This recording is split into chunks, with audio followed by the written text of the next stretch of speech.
We'd love to hear some words from you. First of all, thank you for a lovely introduction.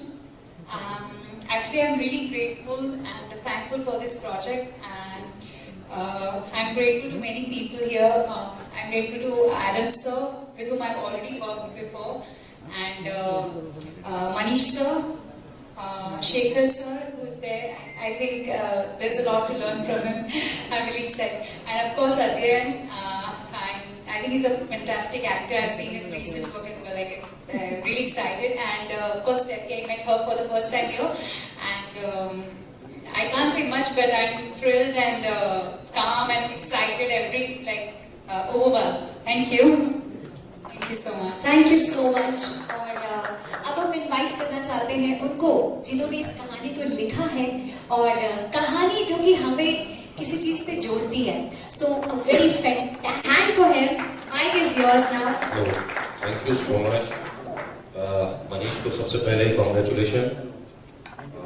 हम लोग बहुत पहले से साथ काम करना चाहते थे और तो चीज़ें नहीं बन रही थी. फाइनली हम लोग साथ आए और इस सीरीज के अंदर अगर सबसे ज़्यादा मुझे एक्साइटमेंट है तो वो है शेखर सर का. ऑनेस्टली मैं दिल्ली में था जब मनीष ने मेरे को बोला मैं अध्ययन को सुनाने जा रहा हूँ. मैंने कहा अगर अध्ययन को सुनाने जा रहे हो तो मैंने कहा शेखर भाई को जरूर साथ, क्योंकि शेखर सर के साथ मैं बहुत पहले कुछ हम लोग प्लान कर रहे थे तो हो नहीं पाया, लेकिन फाइनली अभी वो मौका मिला साथ करने का. और Adam sir thank you so much. Manish भाई मेरी स्क्रिप्ट पे बिलीव करने का. और अध्ययन भाई की एक छोटी सी बात मैं काटना चाहता हूँ. अध्ययन भाई ने बोला कि इस साल बहुत सारा मेरा आने वाली है फिल्म्स और वेब सीरीज की, आप बोर हो जाएंगे. बोर नहीं होंगे, आपसे प्यार हो जाएगा लोगों को. और किंग्स ऑफ माफिया के बाद आपसे डेफिनेटली मोहब्बत होने वाली है ऑडियंस को. Thank you so much everybody. Thank you so much. तो अभी big hand for each and everyone. सबके लिए बहुत. Yes, sure. शेखर जी पहला सवाल आपके लिए.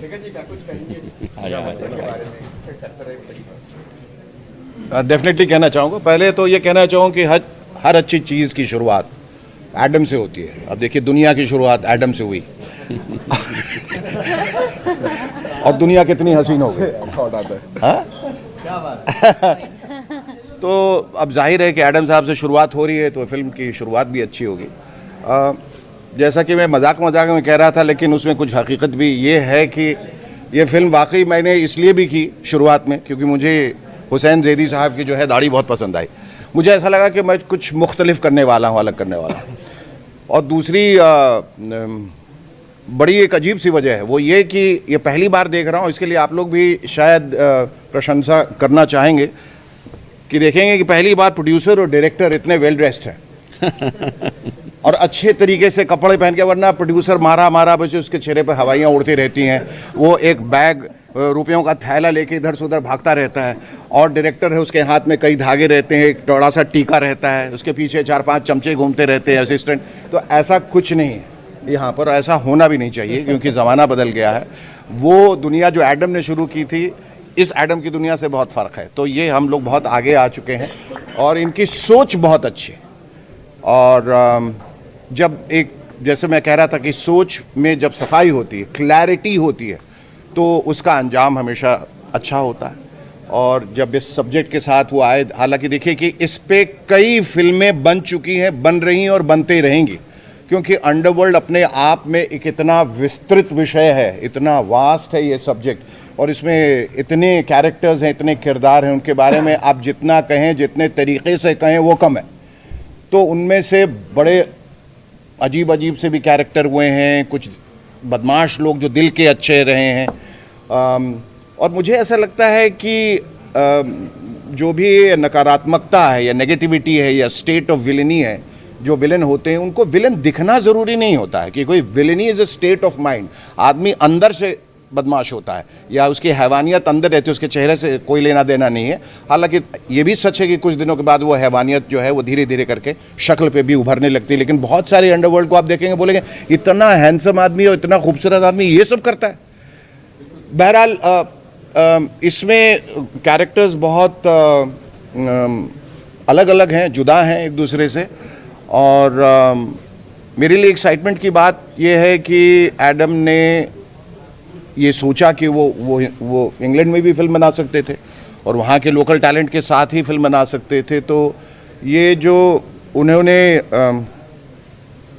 ये सोचा कि हम अपने वतन आके अपने लोगों के साथ बनाएं, तो ये एक काबिल तारीफ़ ये बात है और इस बात के लिए हम उनका एहतराम करते हैं।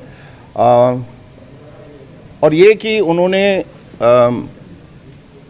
मुझे चुना या अध्ययन को चुना, उसके लिए हम उनका शुक्रिया अदा करना चाहते हैं। हालांकि ये भी मैं कह रहा था कि वी आर कंपेटिटर्स, घर से बाहर हम लोग एक्टर्स हैं और हमारा रिलेशनशिप यही होता है कि हम स्टूडियो में जब आते हैं या बाहर कहीं भी कैमरा के सामने आते हैं तो हम सिर्फ किरदार हैं। तो मैं उम्मीद करता हूं कि ये किंग्स ऑफ माफिया जिस ख्वाब को लेकर हम आगे निकले हैं, जिस विषय को लेकर हम आगे निकले हों, जैसा कि मैं बता रहा था कि मनीष के दिमाग में बहुत ज़्यादा क्लैरिटी है। वो न सिर्फ धारा प्रवाह वो बोल भी सकते हैं, वो सोचते भी वैसा है। तो ये काबिलियत बहुत कम लोगों में होती है। कुछ लोग सोच लेते हैं, बता नहीं सकते, जता नहीं सकते, अटक जाते हैं और कंफ्यूज कर देते हैं और ख़ुद भी कंफ्यूज हो जाते हैं। लेकिन मनीष के साथ बड़ी क्लैरिटी थी। आए, उन्होंने हर कैरेक्टर, ना सिर्फ, अच्छा अक्सर ऐसा होता है कि डायरेक्टर आता है तो वो सबसे ज़्यादा इंपॉर्टेंस आपको ही देगा और इस तरह से बताएगा कि फिल्म आप ही के लिए बन रही है, जबकि पर्दे में आप बिल्कुल नहीं दिखाई देते। पता चलता 2 सीन है उसमें। अब पता चला 2 सीन है और आधे सीन वैसे कट गए और आधे सीन हीरो ने कटवा दिया, तो वो कुछ आप दिखाई नहीं देते। इन्होंने जो कहानी सुनाई उसमें मैं इंतजार करता रहा कि मैं कब आऊँगा, लेकिन जब वो वहाँ तक पहुँचे और वहाँ से सिलसिला आगे बढ़ा तो मुझे लगा कि नहीं, ये बहुत ही खूबसूरत एक किरदार है और उसमें नया किया जा सकता है। देखिए, अभिनेता हमेशा एक नया किरदार ढूंढता रहता है, एक नई शख्सियत ढूंढता रहता है, एक नई पहचान ढूंढता रहता है कि इसमें मेरा जो हुनर है वो मैं उस हुनर को किस तरह से दिखा पाऊँ, अपने क्राफ्ट को कितना और मजबूत कर सकूँ। तो मुझे ऐसा लगा ये किरदार जो है हुसैन जैदी का, ये मैंने पहले अदा नहीं किया है और वो जो आप दिखते हैं या जिसके लिए जाने जाते हैं वो करना तो बहुत ही आसान होता है। जो उम्मीद न हो जनता को, दर्शकों को, वो आप कर गुजरे हैं तो सारे ब्राउनी पॉइंट्स जो हैं वो आपके हिस्से में आते हैं। तो मैं ऐसा करता हूं कि ये जो कॉम्बिनेशन बना है ना, ये ऐसे ही नहीं बनता है, ये सितारे ऊपर वाले बनाते हैं। ये जो अलाइनमेंट है, अलाइनमेंट ऑफ स्टार, जो कौन आएगा, कौन करेगा, कौन किरदार होगा, कौन डायरेक्टर होगा, कौन प्रोड्यूसर होगा, ये सब ऊपर वाला तय करता हो, किसी मकसद से ही किया होगा। तो अब I am keeping my fingers crossed और मैं उम्मीद करता हूँ कि हम तमाम लोग जब मिल के काम करेंगे तो हम लोग उस कसौटी पे खरे उतरेंगे जिसको लेकर मनीष आगे बढ़े हैं, एडम आगे बढ़े हैं। हम सब मिल के पूरी शिद्दत से, पूरी मेहनत से आगे बढ़ने वाले हैं। अध्ययन और मैं, ये तीसरा प्रोजेक्ट है जो हम लोग साथ करने वाले हैं। एक हार्टलेस जो मैंने डायरेक्ट की थी, एक बहुत बड़ी फिल्म जो हम लोग इस वक्त कर रहे हैं, एक बहुत बड़े डायरेक्टर के साथ जो भारतवर्ष के शायद सबसे अहम और सबसे बड़े डायरेक्टर हैं, उनके साथ कर रहे हैं, जिनके बारे में हम लोगों ने शूटिंग शुरू कर दी, लेकिन उसके बारे में अभी बोलना उचित नहीं हो क्योंकि हम लोगों को वहाँ से निर्देश नहीं मिले अभी। बहरहाल मुझे ऐसा लगता है कि एक अच्छा काम जो है दूसरे काम से अपने आप अच्छे काम से जुड़ जाता है, स्पिल ओवर हो जाता है। तो हम जहाँ जो भी कर रहे हैं, जो भी सीख रहे हैं, वो सब का समावेश जो है इसमें दिखाई देने वाला है। और एक बार फिर ईश्वर से प्रार्थना करते हैं कि ये जिस मकसद से हम आगे बढ़ रहे हैं उसमें हम कामयाब हो। और आप लोगों का एक बार फिर से बहुत बहुत शुक्रिया, और आपका भी, और मनीष आपका भी बहुत बहुत शुक्रिया, और विनय जी आपका थैंक यू, बहुत बहुत शुक्रिया। सर, आपका क्या मालूम पड़ा कि पापा जो है वो नेगेटिव किरदार में आप एक्टर हो, क्या बात हुई, क्या कुछ? बाप हमेशा नेगेटिव ही रहता है। आई थिंक सर, नेगेटिव हो या पॉजिटिव हो, आई थिंक जैसे यहाँ पे सबका सपना रहा है उनके साथ काम करने का, मेरा भी रहा है हमेशा। और हार्टलेस में ही प्लेड माय फ्रेंड, और जब मनीष भाई ये स्क्रिप्ट लेकर आए मेरे पास तो बहुत धीरे से इन्होंने मुझे बात की। अच्छा, मैं क्या सोच रहा था कि सब कुछ ठीक है, शेखर जी को ला सकते हैं क्या इसमें? तो मैंने बोला भाई वो एक इंडिविजुअल एक्टर है और जब तक उनको स्क्रिप्ट और अपना रोल पसंद नहीं आएगा तब तक बेटा भी कुछ नहीं कर सकता घर पर, और that's how we keep it usually. फिर उनकी नरेशन इनके साथ हुई, इन्हें रोल बहुत पसंद आया। ना थैंक मनीष भाई ऑफ कोर्स कि उन्होंने एक क्लीशे कैरेक्टर हम दोनों को नहीं दिया जहाँ पे वो बाप और मैं बेटा हूँ। आई नो, यू नो, उनका बस चले तो मुझे बाप बना दे, इनको बेटा बना दे, जैसे ही लगते हैं आजकल। But thank you sir for doing that. और एक्टर्स के लिए वो भी गलत नहीं है हाँ, करना। तो पापा में तो वही हुआ था। हाँ बिल्कुल। मेरा सवाल ये है, एशिया चैप्टर 1 है, एशिया बहुत बड़ी कंट्री है जी। आपको किस कंट्री का माफिया बनाया गया? सर, किस कंट्री का माफिया बनाया? सीरिया। सीरिया का माफिया बनाया गया। जिमी डिसूजा का किरदार प्ले कर रहा हूँ मैं। अभी ज़्यादा हम लोग नहीं कह सकते। मैंने सीरिया में आप जैसे जानते हैं कि एक सिविल अनरेस्ट बहुत दिनों से चल रहा है और एक रिपब्लिकन स्टेट होने के बाद वो अभी एक मिलिट्री डिक्टेटरशिप की तरफ बढ़ चुका है और जो सामाजिक हालात हैं वहाँ, जो राजनीतिक हालात हैं, उसमें बहुत सारे ऐसे किरदार जो हैं वो उभर के आए हैं। उनमें से ये ऐसे दो हैं जो ऐसे माहौल का फ़ायदा लेके अपने मकसद के लिए काम करते हैं। तो मेरे ख्याल से पृष्ठभूमि जब इतनी खूबसूरत हो जाती है, जहाँ पहले इस तरह का बैकग्राउंड नहीं दिखा है, तो कैरेक्टर्स भी बहुत ज़्यादा सजीव हो जाएंगे और थोड़े अलग होंगे जो किरदार अभी तक आप देखते आए हैं पर्दे पर। आनंद जी, एक्टर भी हो, प्रोड्यूसर भी हो, दोनों काम एक साथ करना आसान है और साथ में शेखर जी और अध्ययन जी मेरे ख्याल से आसान की जगह ये सरल हो जाएगा। इतने बड़े स्टार हैं। अभी इन्होंने एक बात कही, मैंने शायद इनको नहीं मालूम, मैं बताऊंगा कि जो हार्टलेस की बात की, जहाँ पे प्रोड्यूस हुआ था, मैं वहाँ किसी सॉन्ग के लिए गया था, उन्होंने इनवाइट किया था। मैंने अध्ययन जी इनको देखा उस पोस्टर पे और मैंने इनके साथ बताया भी कि मैं उनसे मिला था और उस समय मुझे नहीं मालूम था I am hiring both of we are sorry not hiring I am going to work with this two stars. Adhyayan ji के लिए जब इन्होंने स्टोरी सुनाई, मैंने कहा कि ये स्टोरी में मेरे को मतलब टिपिकल बॉलीवुड लुक नहीं चाहिए। I want to make it something look like a Hollywood style. We want to make it very like a dark in a very Hollywood style but Indians. उसमें अगर जब इन्होंने मुझे बताया इनके बारे में, अदनान जी के बारे में, मैंने सॉरी अध्ययन सो सॉरी मैं इनका नाम का उच्चारण करते रहते दुनिया परेशान है और मैंने जानबूझ के ऐसा नाम रखा था ताकि पता चल जाए कि लोग पढ़े लिखे कितने। सॉरी मैं पढ़ेगा नहीं। चलिए शेखर जी ने बता दिया। सो अध्ययन जी ने को जब मैंने देखा तो ऑब्वियसली दोनों, मैंने अध्ययन जी को बोला था मेरी जो वाइफ है वो वेरी फैन है इनकी और मुझे हरदम म्यूजिक, जब मैं कभी गुस्सा होता हूँ तो आपने तो कहा था कि वो मेरी फैन है। एक अच्छे प्रोड्यूसर की यही निशानी होती है, हर जगह जाके एक ही बात करता है। तो जब इन्होंने बोला, मैंने कहा मुझे एक ऐसा ही लुक चाहिए था जो look like a very educated and Hollywood style. मुझे जब उन्होंने बताया कि शेखर जी आ रहे हैं तो I was really excited and पर सबसे ज़्यादा मुझे अच्छा लगा जब ये एक फ़ोटो शूट कर रहे थे। I couldn't believe it. जो देखिए, मैं पुलिस फोर्स में मैंने काम किया है, मैंने लोगों को देखा है, मैं क्रिमिनल के साथ बैठा हूँ और इन्होंने जो बात बोली एग्जैक्टली वही मैंने लाइफ में आप क्रिमिनल के साथ ही बैठे हैं। मतलब तो किरदार इन्होंने ये कहा कि जब आप एक्टर मतलब ये नहीं होता है, मतलब कैरेक्टर मतलब ये नहीं होता है कि आप एंग्री मैन हो। बिल्कुल। और इन्होंने जो स्माइल दी उसमें मुझे कुछ कोरिलेट नहीं करूँगा, बता नहीं सकता, मेरे को अलाउ नहीं है, वो कोरिलेट इनसे हुआ बहुत ही ज़्यादा कि यस मतलब कि दुनिया में आप बुरा काम करने वाला हरदम गुस्से में नहीं होता है। वही सही है। मेरे को उसमें पोस्टर में गुस्से में बहुत डाल दिया इन्होंने। अब चलिए मैंने कहा चलो मैं गुस्सा हो जाता हूँ, पर इन्होंने भाई डायरेक्टर साहब वो जो कहेंगे वही करेंगे। तो वैसे फोटोशूट 2 घंटे लेट हुआ था, बस वही एक्सप्रेशन लाना वो सो तो मनीष जी को भी बहुत थैंक यू कहूँगा और मैं स्टार के साथ बैठा हुआ हूँ, मुझे उसके लिए भी, और उन्होंने मैम के बारे में बताया, उनका प्रोफाइल दिया और इनकी चॉइस थी। मैंने कहा ठीक है, जो लीड है उसकी चॉइस पहली मानी जाती है। तो ऐसे ना बोले सर। ऐसा नहीं है, गलत बातें बाहर आएंगी सर। सॉरी है नहीं सर। हाँ और चले जाएंगे। अरे सो सॉरी, मैं नहीं, मीडिया से मुझे इसका नहीं, आप वेरी क्लियर, मैंने जो बोल दिया। एडम सर चूँकि कंट्री में रहते हैं और जिस कंट्री ने हमारे देश में एक समय हमने उनको भगाया खड़ेरा तो उसी कंट्री में रहते हैं हमारे भाई। तो कहने का मतलब ये है कि उनको जो वो कहते हैं वो एक्चुअली कहने का मतलब वो नहीं होता है। कहने का मतलब ये है कि स्टेफी एक अच्छी एक्ट्रेस है, अभिनेत्री हैं और मुझे जब उनका नाम रिकमेंड किया गया एज एन एक्ट्रेस तो मैं पहले मैंने उनको समझा, जाना, कहानी सुनाई।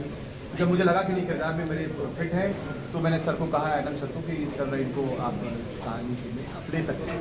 और बाकी उन्होंने ये निर्णय लिया कि उनको फिल्म में लिया जाए। एक चीज़ जो मैं भूल गया, हमारे इस सीरीज़ के राइटर हमारे विनय शर्मा जी, मैं उनके साथ पिछले 10-12 साल से काम करने की कोशिश कर रहा हूँ, लेकिन अनफॉर्चुनेट हम साथ में काम नहीं कर पाए। लेकिन ये अभी ये इत्तेफाक मिला है कि उनके साथ ये काम करने का अवसर हमें मिला है, तो मैं बड़ा शुक्रगुजार हूँ उनका कि उन्होंने फिर से एक अच्छी कहानी लिखी जिसमें हम साथ बहुत सारी लिखी है मैंने, आप भी बहुत सारी बना रहे हो। और बाकी जी कब फ्लोर पे जा रही है, क्या प्लान? जी ये मार्च में हम फ्लोर पे जा रहे हैं। शूटिंग इसकी अबू धाबी, जॉर्जिया और बहुत सारे लोकेशन पे हम करने वाले हैं, और बाकी तैयारी चल रही है। प्री प्रोडक्शन थोड़ा टाइम लगेगा। तो चैप्टर 1 जी चैप्टर क्या चैप्टर वन इसीलिए क्योंकि ये एशिया भर के जितने भी एशिया की कहानी, बेसिकली एशिया के अंदर जो माफिया की कहानी है, और ये स्पेशली सीरियल माफिया जो आप हमको अभी शेखर सर ने बताया जो हालात हैं वहाँ के, उसी बीच से हमारे जो राइटर महोदय हैं उन्होंने एक कहानी निकाली, और उस कहानी के हिसाब से उन्होंने एक अच्छी स्क्रिप्ट लिखी जो सुनाने का सौभाग्य मुझे मिला।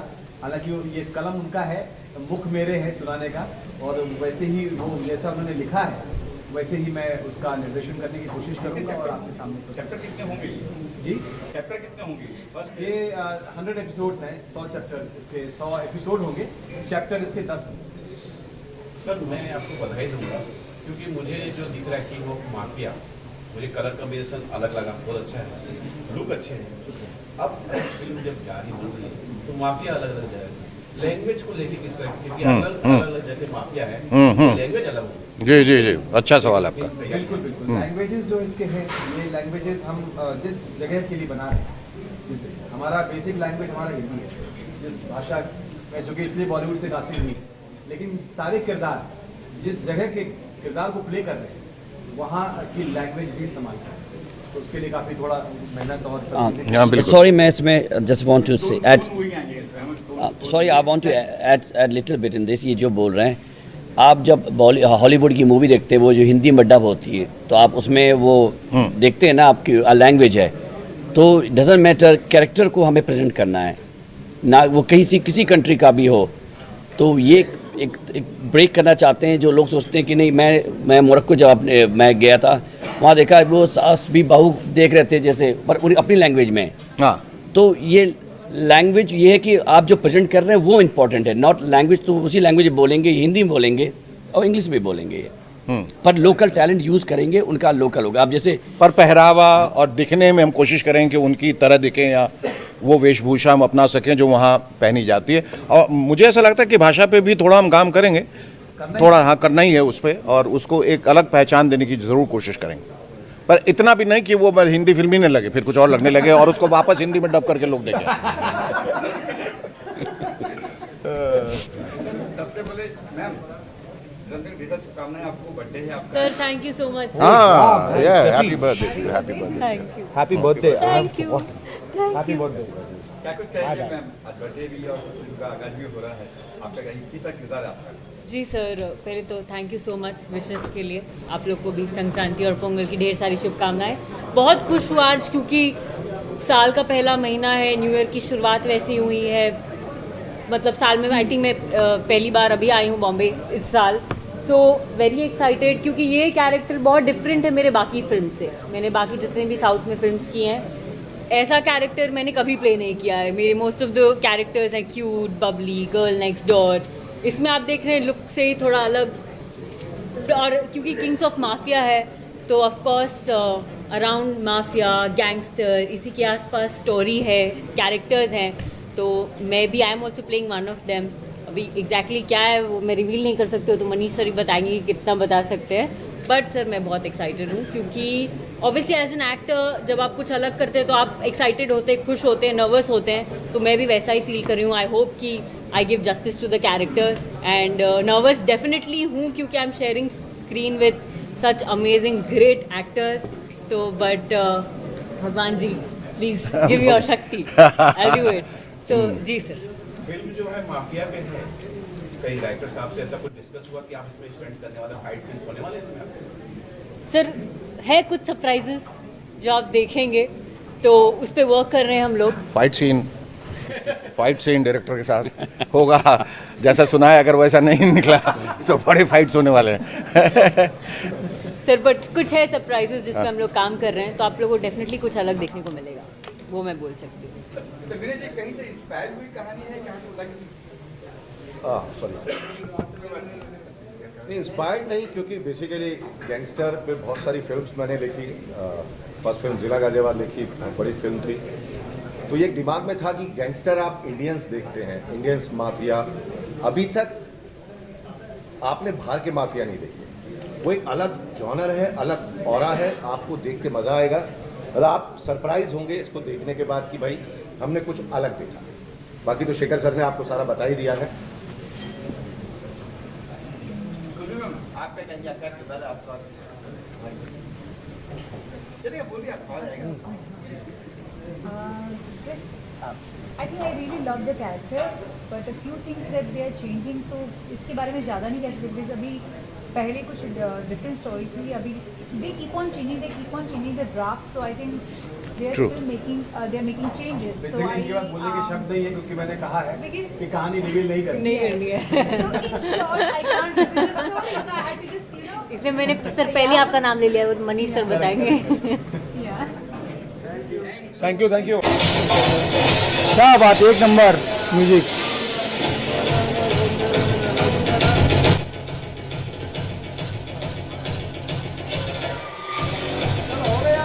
हाँ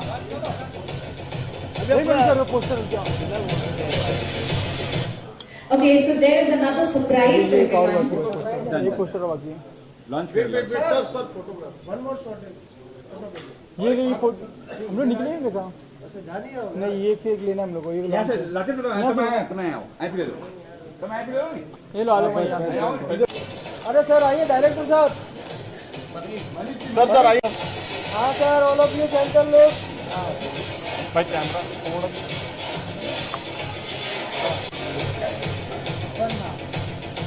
ओपन करेंगे सर। अरन सर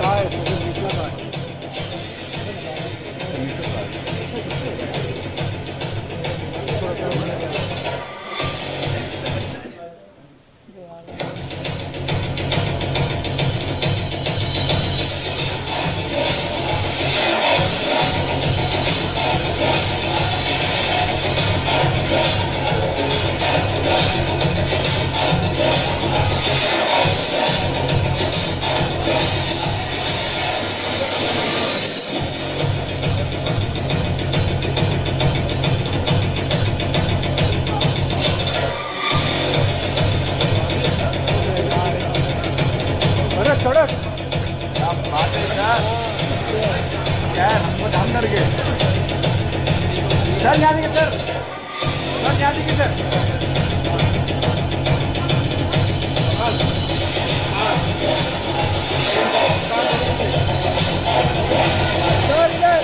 देखो